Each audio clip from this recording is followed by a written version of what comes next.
together. You know, we want to be talking about a great city, the city of Tyre. Tyre is a city under Sidon. It is a great city. Materialism was the order of the day.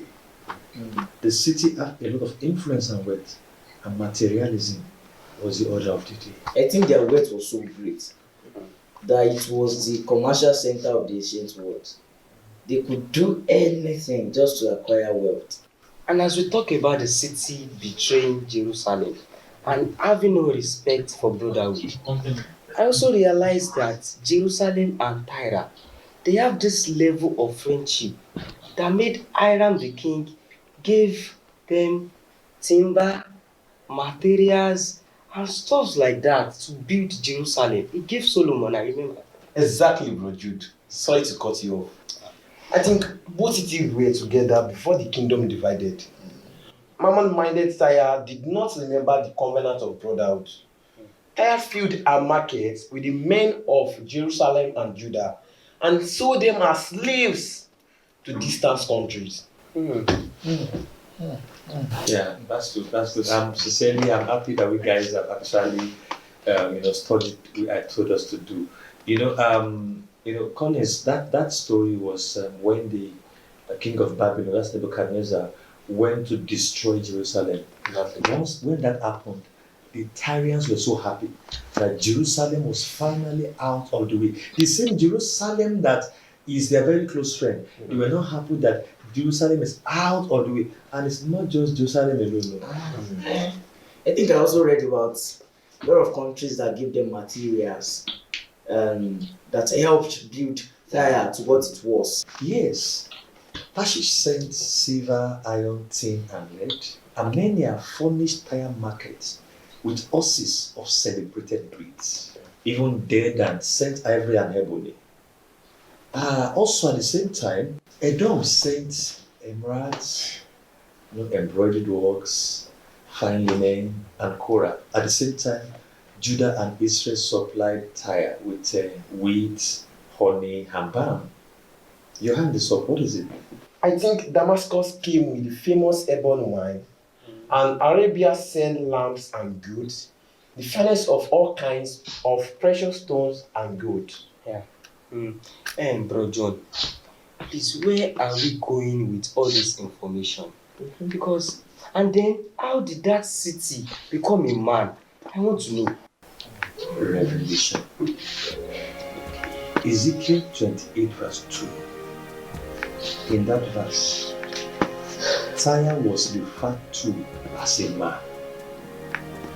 And any man is a spirit. It means Tyre also becomes a spirit that can live in men. See, it means that even where we live, the city we live, is not just a city. It is there's a spiritual dimension of that city that answers to the city. So Tyre being a man in the Bible verse 2 means that it also gives you the opportunity to be a spirit. So that's it, guys. That's it. You see, the major aim of the Prince of Tyrus is to see that God's children does not prosper in the kingdom. It is to make people partner with the experience of poverty until it brings them to the corridor of compromise. It is to make people go to any length for money. It is to have no respect for brotherhood, just the way such people could willingly give their parents, their relatives, and even friends for money rituals. What about God's children that are materialistic and use what God has blessed them with to show off instead of investing in God's kingdom? Materialism is not the presence of materials. Materials is good. Why won't we have materials? So materialism is not the presence of materials. It is the influence those materials has over you. You see, the system is one spirit you must overcome, because it insists that children of God prospers only the Babylon way. Now I see.